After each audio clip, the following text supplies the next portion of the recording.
Have you ever bailed out of something that you started and you thought you really wanted to do, or perhaps even knew you needed to do, but for some reason you just quit?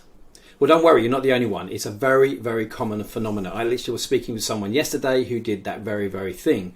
They bailed out, and sorry to use such a crude expression, but it's true, it's pretty much what it is, right at the very end. So they saw victory coming, they saw success coming, and then they sabotaged it. They walked away from it. So this happens a lot. So there's 4 core areas where this happens a lot. So this could be you, or if you're running a program or you have clients, this happens a lot. And the 4 core areas are just after you've got going. So the moment you sign up for something, then you do nothing with it. So think about all the books that you were going to read, you bought them and then you never opened them, or perhaps a course or a program you signed up to and then you did nothing. So that's a very common one. The next one is about 10% in. So you get started and then you stop. Those are very, very common. But there are 2 others which are, I think, actually more surprising. Most people know that the first 2 happen. But there's one that comes just about after halfway, when you start to see success coming. When you've been working on something, you've been doing great. Often people say that they've been enjoying the program, or they've been starting to get results and see changes. And then what happens is, just as they start to see the finishing line a little bit in the distance, but they're over halfway, then they're out. All of a sudden, it's not the right thing. It doesn't work for them, or they're too busy, or something's come up, and they're out. And the 4th one, which is the really surprising one, which I mentioned already, is right when you snatch defeat out the jaws of victory. Just when you're almost there. Now, each of those has a different reason why it happens. And I haven't got time to go into all of them, but if you recognise that, and everyone's individual, but these are the 4 most common ones, apart from obviously never getting started in the first place. That's a really strong sabotage thing. You know you want to do it, but you never commit. You never allow yourself to sign up. But those 4 are really common. And when I'm working with course providers or people like that, they have problems with retention because all of a sudden people just disappear. So it's a very common thing, happens absolutely everywhere. It's a very human thing to do. But why? So I'm going to give you an example of why it happens.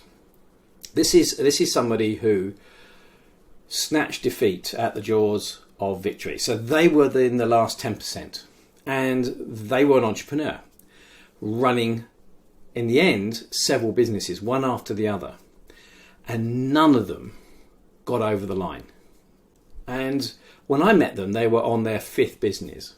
And when I say 5th business, they had started 4 others previously, one of which was incredibly viable, could have made them a lot of money. The one that when I met them, was definitely the same, and the other ones, less so.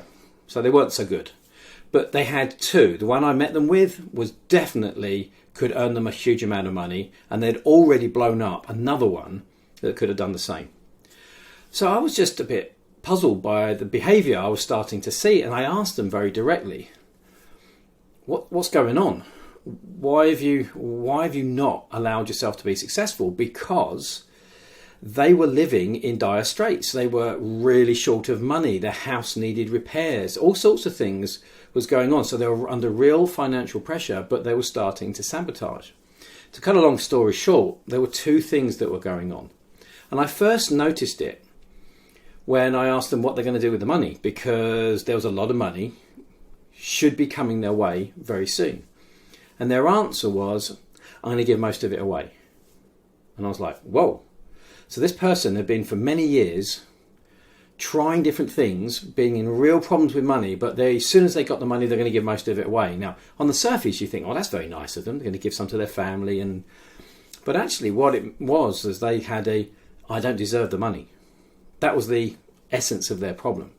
So this is what happens, especially at the last of the 4, where they just don't deserve. Now, it's not the same for everybody, but it's a very common part of that last 10%, is people don't deserve the success, or there's consequences they don't want to happen, or they imagine is going to happen because of that success. So even though they were in real financial dire straits, they've been working for years and never got there. This one, they're going to get there, but as soon as they get the money, they're going to give most of it away.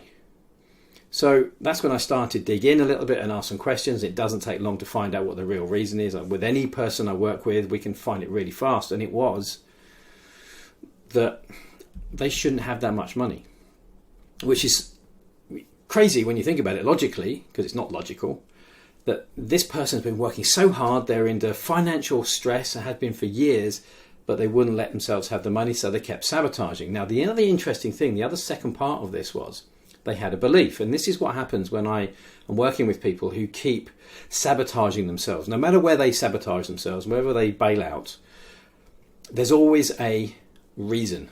So they had a belief about how much they allowed to have, but what they then also have, and this is what I always find, are usually some supporting beliefs which make them feel justified about they can't be successful. And the interesting one this person had was, it takes 7 businesses to be successful. And I said, whoa, where did you get that from? I said, I think that's the average of people who start businesses. It's their 7th one that makes the money. So I said, where did you learn that? Where the hell did you hear that? And they were like, I don't know. So they couldn't even remember where it came from. They read it or heard it somewhere, but their brain had taken it on. So it's almost a way of saying, well, you don't even have to confront this thing about having too much money because you're not allowed to, because it's going to take 7 businesses anyway, you're only on number 5. So that, for them, was a perfect way of saying, well, I don't have to confront this, I can sabotage because I've got 2 more businesses to go for. So what is their problem? Well, there's a couple of things, and it usually is the case. There's just some stuff in your head that says that's not possible, you don't allow it, or whatever it is, or it's going to be too difficult. All depends on where you sabotage and why. But like I say, it takes no more than a couple of hours to find that reason, no matter how long you've been doing it. But they were sabotaging themselves, and they just didn't know why. And actually, they justified it was all right because, well, it takes 7. So if you're looking at that thinking, that's crazy, that makes no sense, then just think about this. Do you know anybody with a phobia? Someone who's really scared of butterflies or really scared of whatever. When you're looking at them, you think, that's crazy. But to them, it feels real and they act on it. So this is what the brain does. It exaggerates our protective mechanism or our fear of criticism or our imposter syndrome or whatever it is, and exaggerates it to the point where it seriously sabotages ourselves. So this is what we do. This is what we specialize in, clearing that stuff out of the way, because this person should have already been successful in one of the previous businesses, and this is the second one they should really have done well at, but they were about to blow it up because of that. And when I called them on it and we explained it, they were like, whoa, is that what I've been doing? They just didn't consciously know, because that's just what their brain said was the right thing to think. Even though daily life was a real struggle because of their finances. So if you're thinking, what the hell am I doing? Why am I know I'm capable of something, but I just keep getting in my way. This is what we specialize in. Give us 4 weeks. 4 weeks, and we'll find it in the first 2 hours. But all you got to do is just start with, get in touch. And if you're fed up with sabotaging yourself, getting your own way, and not achieving what you know you could, this is our speciality here at Certain Change. So I hope this has been useful to you. That's just one example. I've worked with hundreds of people who have a way of sabotaging themselves in some way, shape or form. We find it very fast. Interestingly, it's a very common thing because there's a process of what the brain does that makes a mistake, accidentally exaggerates the wrong way of thinking. And therefore, because so many people do it, because there is a process, it is a mistake, but it's a process, it's actually quite fixable. Give us 4 weeks, I promise you. You'll find it and you'll be able to change what you're doing and the results will come. Because if you're capable of achieving these results and you know you are capable, that's probably why you're watching this, and you know that you keep sabotaging yourself, well, let's just get this back in charge because this is just taking over when it shouldn't be there. So a lot of people accidentally sabotage themselves and you don't have to. That's just one example. So whatever you're doing, get in touch. We'll dig deep. We'll find the reason why. We'll show you how to fix it.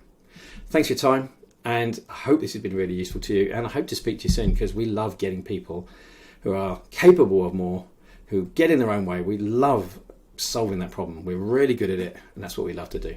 Anyway, thanks for your time.